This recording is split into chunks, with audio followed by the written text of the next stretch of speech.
전에 나오신 여러분 환영하고 축복합니다. 시대가 정말 빠르게 변하고 있습니다.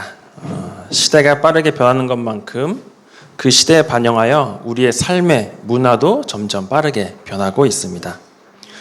불과 20년 전만 하더라도 회사에 입사를 하면 자신의 삶과 인생을 바치며 근무하던 형태가 당연한 시대였습니다. 그렇지만 지금은 회사에 들어가더라도 자신의 삶은 별개로 워라밸을 찾는 사람들이 점점 늘어나고 많아지고 있습니다. 그러다 보니 자연스럽게 회사도 회식 문화가 점점 없어지고 퇴근 이후에 의미 있는 삶을 찾으려는 사람들이 점점 많아지고 있습니다. 특별히 그 중에서도 운동에 관심을 많이 가지는 것 같습니다. 요즘 젊은 사람들의 이야기를 들어보니 운동을 하며 자기를 관리하는 사람들이 많아지고 있다고 합니다. 저는 이런 점은 굉장히 좋은 현상이라고 생각됩니다. 육체의 건강은 누구도 책임져 주지 않기 때문에 자신의 건강은 자기가 잘 관리해야 될 것입니다. 저뿐만 아니라 우리 회복의 교회 모든 성도님들이 열심히 운동하시고 육적인 체력을 잘 기르시기를 소망합니다. 목사님 아멘 소리가 크시네요. 항상 도전받고 있습니다. 육적인 체력이 약해지면 영적인 체력도 약해지기 때문입니다. 그리고 육적인 건강이 얼마나 중요한지 말하기라도 하는 듯 오늘 누가복음의 저자 누가는 복음서를 통해 많은 질병을 가지고 있는 사람들을 소개하고 있습니다. 누가는 참고로 의사였습니다. 의사의 관점에서 복음서를 작성했습니다. 오늘 본문에는 혈루증을 앓는 여인이 소개되고 있습니다. 누가복음에 나오는 많은 병든 자 중에서 한 명입니다. 누가복음 8장 40절을 시작으로 예수님은 갈릴리 호수 건너편에서 사역을 하셨고 가버나움으로 다시 돌아오셨습니다.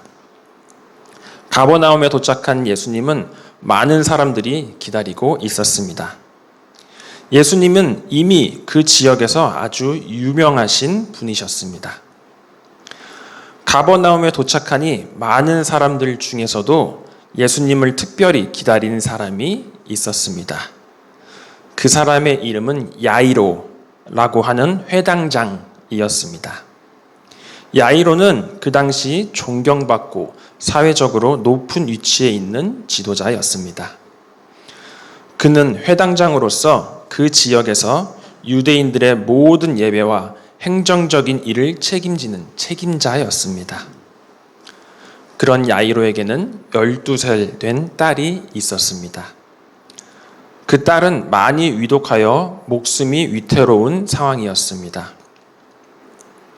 그리고 야이로는 자신의 사회적 신분과 상관없이 겸손한 자세로 예수님의 발 아래에 엎드려 자신의 딸을 치료해달라고 예수님께 간청합니다.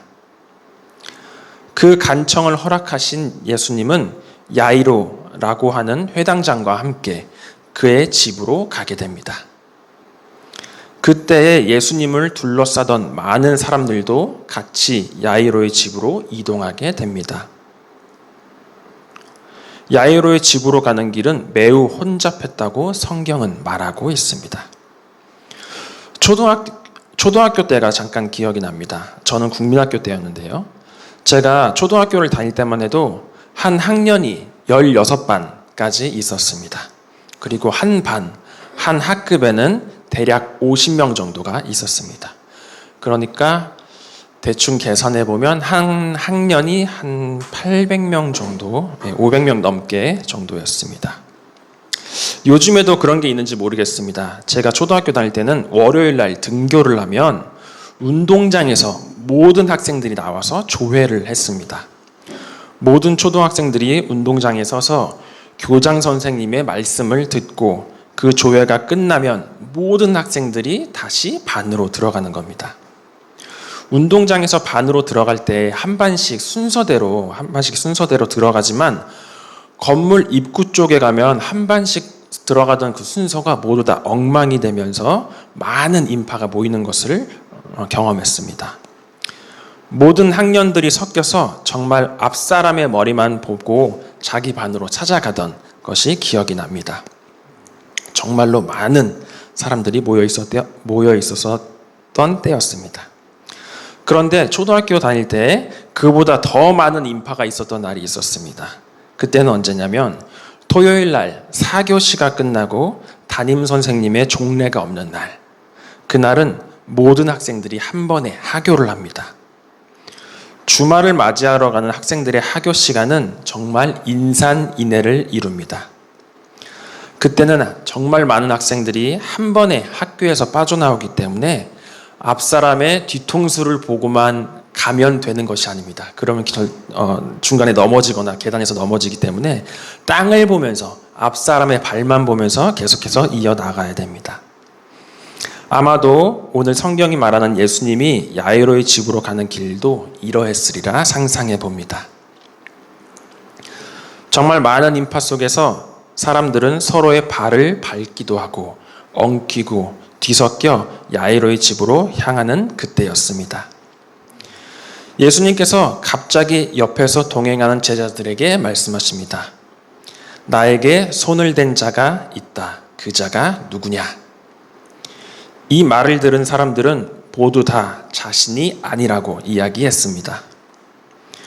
그때 옆에 있던 1등 제자 베드로가 예수님께 이야기하길, 예수님, 이곳에는 사람이 너무나 많습니다. 서로 밀고 밀치는데 누구의 손이 예수님께 닿았다는 것입니까? 누군지 도통 알 수가 없습니다. 베드로의 말을 들은 예수님께서는 나에게 손을 댄 사람에게 능력이 나갔다라고 말씀하셨고, 뒤이어 한 여인이 예수님 앞에 떨며 나와 그녀가 예수님께 손을 댄 이유와 자신의 몸이 아프다는 것을 모든 사람 앞에서 이야기합니다. 그녀의 병명은 혈루병이라는 병이었습니다. 혈루병은 여성의 자궁 쪽 혹은 이와 관련된 신체 기관에서 계속해서 소량 혹은 대량으로 출혈이 생기는 병이었습니다. 그 병을 여인은 12년 동안 앓아왔습니다.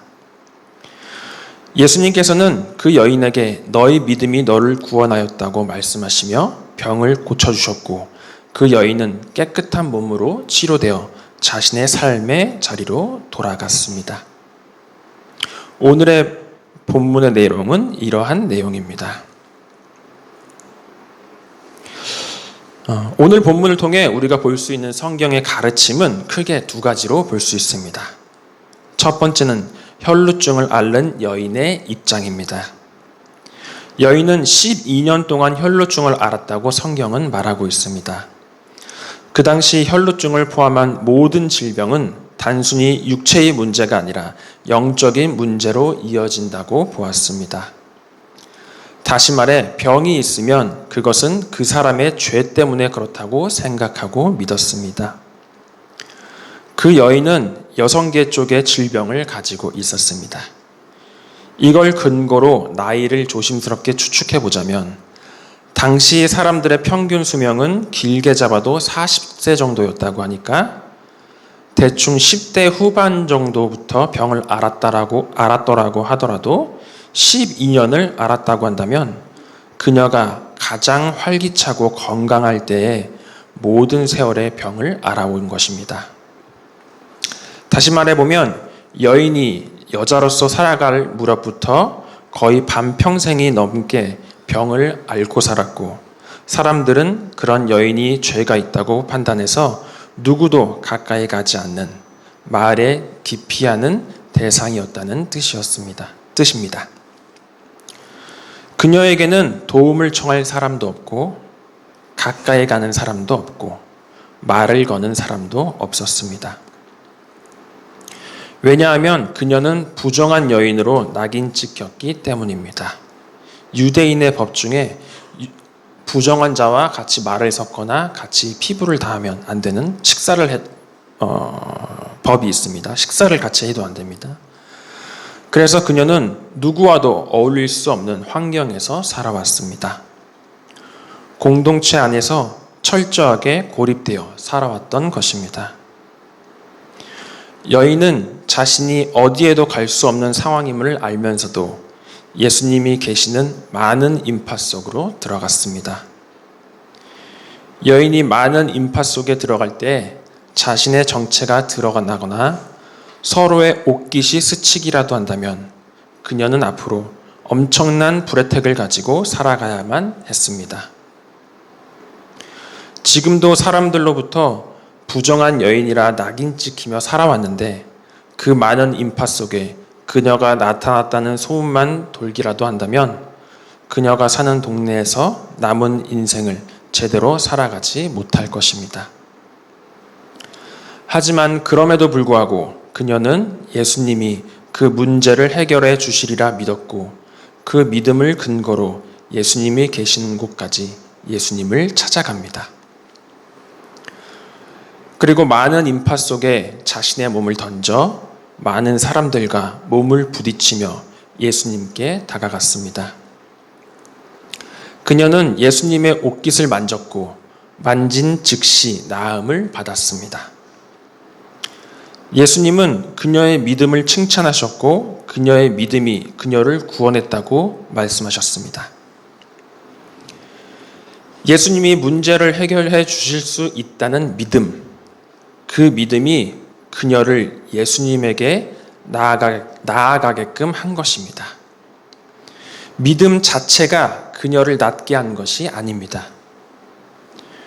마음으로 믿는 것에 그쳐서 그녀가 치유된 것이 아닙니다. 믿음이 이끄는 대로 행했기 때문에 그녀가 치유된 것입니다. 믿음이라는 것은 마음에만 머무르는 것이 아니기 때문입니다. 믿음은 마음에서 시작되어 몸 밖으로 나오는 것입니다. 예수님을 믿는 믿음은 눈으로 볼 수 없지만 그 사람의 행동을 보면 알 수 있습니다. 믿음은 마음에만 갇혀 있다고 되는 것이 아닙니다. 그리고 믿음은 우아하고 고상하게 마음에 자리 잡는 것 또한 아닙니다. 믿음은 손과 발로 표현되는 것입니다. 이마에 땀이 맺히는 것이고 번거로운 것입니다. 믿음은 불편하고 창피한 것입니다. 그렇게 마음 밖으로 믿음이 나왔을 때 우리는 믿음을 느끼고 볼 수 있습니다. 믿음이 마음 안에만 있다면 그것은 살아있는 믿음인지 죽은 믿음인지 알아볼 수가 없습니다. 자기 스스로에게도 살아있는 믿음이라고 최면에 빠져 살아가게 될 수 있습니다. 오늘 여인이 보여줬던 것처럼 믿음은 번거롭고 창피하고 고된 것입니다. 예수님은 여인의 마음 밖으로 나오는 믿음을 보셨고 믿음이 이끄는 대로 행했던 그 여인을 구원하고 칭찬해 주셨습니다. 우리의 믿음도 그래야 할 것입니다. 마음에만 머물며 부풀어가는 것이 아니라 손과 발로 표현되고 때로는 불편하고 때로는 너무 번거로워서 믿음을 버리고 싶다고까지 생각이 드는 것, 그것이 믿음입니다. 마음에서 버리고 싶고 거부하고 싶다고 생각하는 것 자체가 이미 마음 안에 믿음이 있다는 것을 반증하는 것이기 때문입니다. 그런 불편함을 뚫고 예수님께 나아가 삶의 문제로부터 구원받은 여인처럼 저와 여러분도 마음에만 믿음이 머무는 것이 아니라 몸 밖으로 표출되어서 확증과 받으시는 삶이 되시기를 소망합니다. 두 번째는 예수님의 마음입니다. 계속해서 성경을 읽어가며 설교를 준비하고 있을 때였습니다. 저는 갑자기 궁금증 하나가 생기기 시작했습니다. 그 성경 구절은 47절에 나옵니다. 우리 모두 함께 읽어보겠습니다. 47절입니다. 시작. 여자가 스스로 숨기지 못할 줄 알고 하느냐 나와 엎드리며 그 손의 이유와 곧 나온 것을 모든 사람 앞에서 말하니. 아멘. 왜 예수님은 굳이 굳이 많은 사람들 앞에서 여인의 정체를 공개하게끔 하셨을까 하는 궁금증이었습니다. 왜 굳이 야이로의 집으로 가는 길에 그냥 가시던 길 가시면 되지 꼭 여인의 정체를 드러나게 하셨어야만 했나? 그냥 여인을 몰래 고쳐주고 야이로의 집으로 가셔서 딸을 살려주시면 되는 것 아닌가? 하는 궁금증이 생겼습니다. 왜냐하면 예수님은 지금 야이로의 집에 그의 딸을 고쳐주러 가는 길이었기 때문입니다. 저는 그런 궁금증이 생겼습니다. 그러던 와중 문득 한 가지 생각이 났습니다. 예전에 제가 좋아하는 TV 프로그램 몇 개가 있다고 말씀을 드린 적이 있습니다. 제가 성인이 돼서부터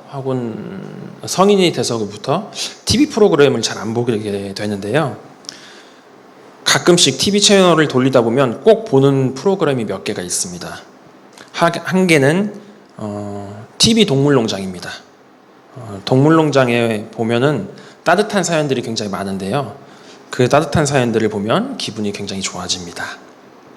그리고 두 번째는 극한 직업이라는 프로그램입니다. 이색적인 직업을 가진 사람들을 카메라맨 한 명이 24시간 하루 종일 쫓아다니면서 카메라에 담고 그 일이 얼마나 힘들고 고된 일인지 소개하는 프로그램입니다. 그리고 세 번째로 요즘에 제가 푹 빠져서 보는 프로그램 하나가 있습니다. 그 프로그램은 바로 나는 솔로입니다.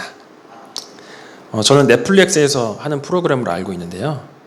일주일 동안 한 장소에 연인이 없는 솔로인 남자 6명, 여자 6명을 한 곳에다 이제 합숙을 시키면서 서로의 짝을 매칭시켜주는 프로그램입니다. 나는 솔로라는 프로그램이 지금 몇 년째 방영 중에 있습니다. 저는 이게 너무나 재미있어서 최근 회차까지 다시 다 보고 처음으로 돌려서 처음부터 지금 다시 정주행하고 있습니다. 제가 이 프로그램을 좋아하는 이유는 바로 출연진들이 연애하는 모습을 보면 저에게도 콩닥콩닥거리는 마음이 다시 생기기 때문입니다. 출연하는 남녀 일반인들은 합숙 기간 동안 서로의 이성에게 잘 보이려고 정말 많은 노력을 합니다. 예전에는 이거와 비슷한 짝이라는 프로그램이 있었죠. 그거라고 생각하시면 됩니다. 외모도 신경 쓰고 말투도 신경 쓰고 선물도 하고 구애도 합니다. 자신을 어필하기도 하고 때로는 그 자기 어필이 너무나 지나쳐서 자신의 짝을 놓치기도 합니다. 이런 각본 없는 드라마가 저의 가슴을 떨리게 하고 재미를 더해줍니다. 그런데 제가 이 프로그램을 보다가 한 가지 특징 아닌 특징을 발견하게 되었습니다. 바로 선물을 할 때는 상대방이 모르게 서프라이즈로 해야 한다는 것입니다. 어쩌면 당연한 것일 수도 있지만 작은 선물이라도 상대방 모르게 선물을 했을 때 효과는 배가 되기 때문입니다.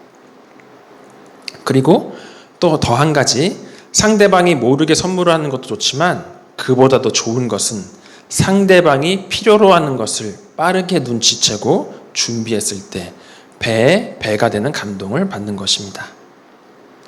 예를 들어 추운 겨울날 상대방을 기다리고 밖에 서 있을 때 이성을 위해서 따뜻한 손난로를 준비한다던가, 지나가다가 화단을 보며 꽃이 이쁘다 라고 했는데 그녀가 좋아하는 꽃을 준비해서 선물한다던가, 이렇게 상대방이 필요로 하는 것을 몰래 준비해서 선물하는 것입니다. 그러면 선물을 받은 이성에게 몇 배의 감동이 되곤 합니다. 이 여자분은 지금 자기한테 핫팩을 안 주셨다고, 손날을 안 주셨다고 지금 삐지셨습니다. 이건 다만 TV 프로그램만의 이야기가 아닐 것입니다. 저도 아내와 연애를 하면서 아내가 이쁘다고 했던 것들을 기억했다가 나중에 몰래 선물을 했던 기억이 납니다. 아마 여기 계신 분들도 결혼 생활을 하면서 조금씩 경험해 보셨을 것이라고 생각됩니다. 남편의 입장에서 퇴근하고 먹고 싶은 음식이 있었는데 아내가 그 음식을 딱 준비해 줬을 때, 혹은 와이프가 먹고 싶은 떡볶이 같은 것들이 있었는데 초인종이 띵동 울리고 남편이 그 떡볶이를 준비해 줬을 때 배달시켜줬을 때, 아, 내 마음을 알아주는구나. 말하지 않아도 내 마음을 아는구나 하며 역시 우리는 천생연분이야 라며 고백했을 것입니다. 그런 경험들 한 번씩 있으셨을 것입니다. 내가 했던 말을 기억해서 그걸 나중에 선물해 주다니 하며 기뻐했던 기억 모두 다 있으시죠? 제가 왜 이런 이야기를 하냐면 오늘 혈루병을 앓은 여인을 향한 예수님의 마음이 바로 이런 마음이기 때문입니다. 다시 성경으로 돌아오겠습니다. 왜 예수님은 야이로의 집으로 가는 길에 굳이 사람들 앞에서 여인을 세워 병을 말하게 하시고 창피 주셨을까요? 여인의 입장에서는 자신을 치유해 주시고 조용히 보내주셨으면 더 좋은 일이 아니었을까요? 많은 사람들 앞에서 창피 당하는 일이 없었을 테니까요. 하지만 생각을 조금만 달리 해보면 그렇지 않습니다.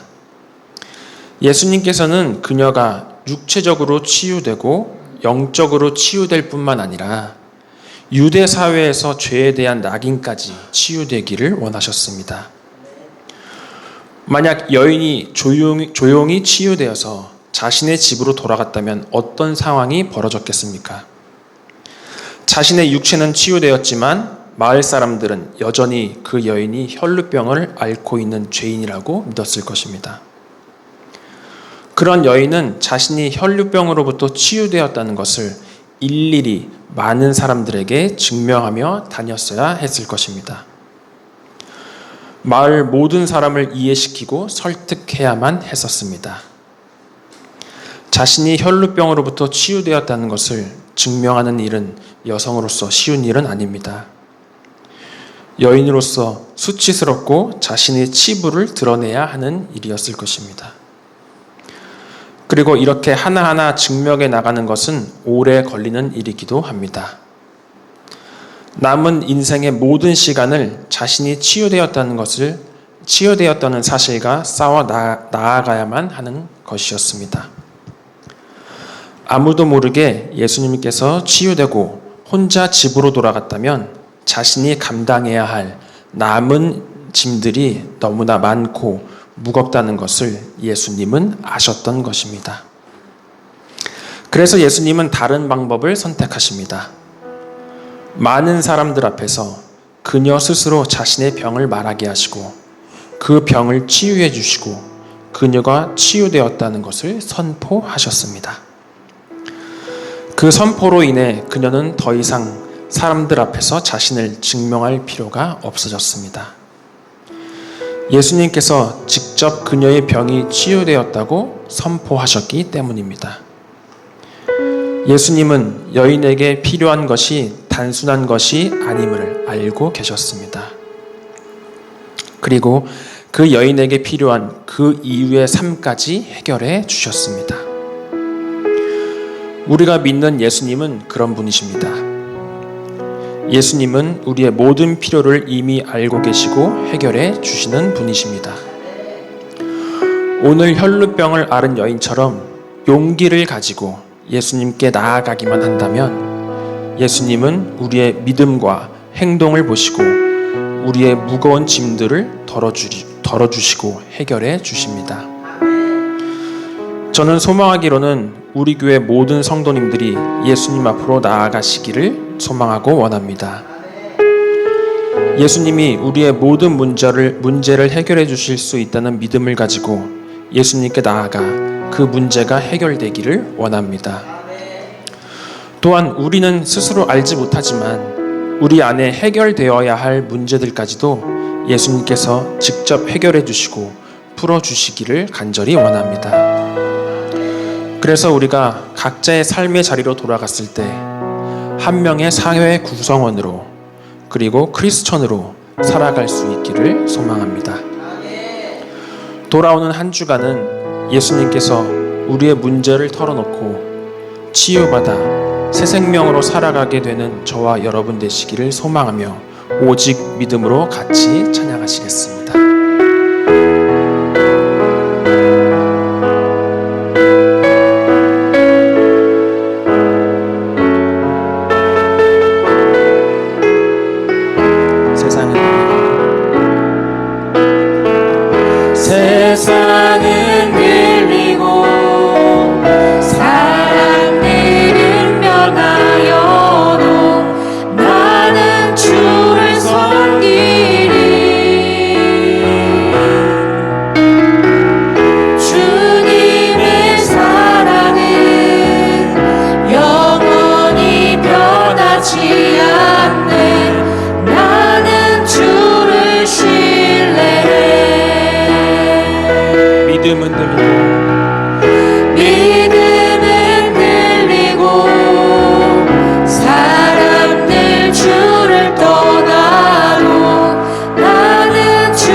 변하지 않네.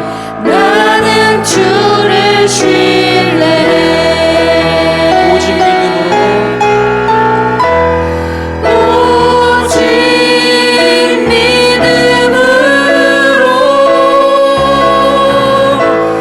믿음으로 내가 살리라.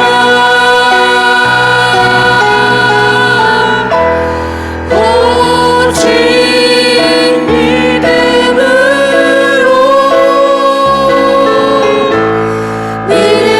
내가 살리라. 오직 믿음으로 오직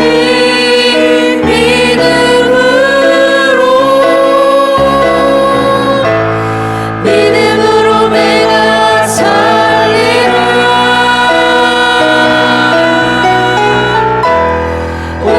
오직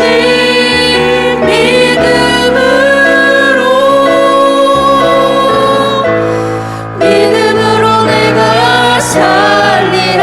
오직 의인은 오직 의인은 믿음으로 말미암아 살리라. 오직 의인은 믿음으로 말미암아 살리라. 우리 이 시간 다 같이 눈을 감고 한 가지 기도하길 원합니다. 하나님, 나에게 삶의 문제들이 있습니다. 풀리지 않는 근심 걱정들이 있습니다.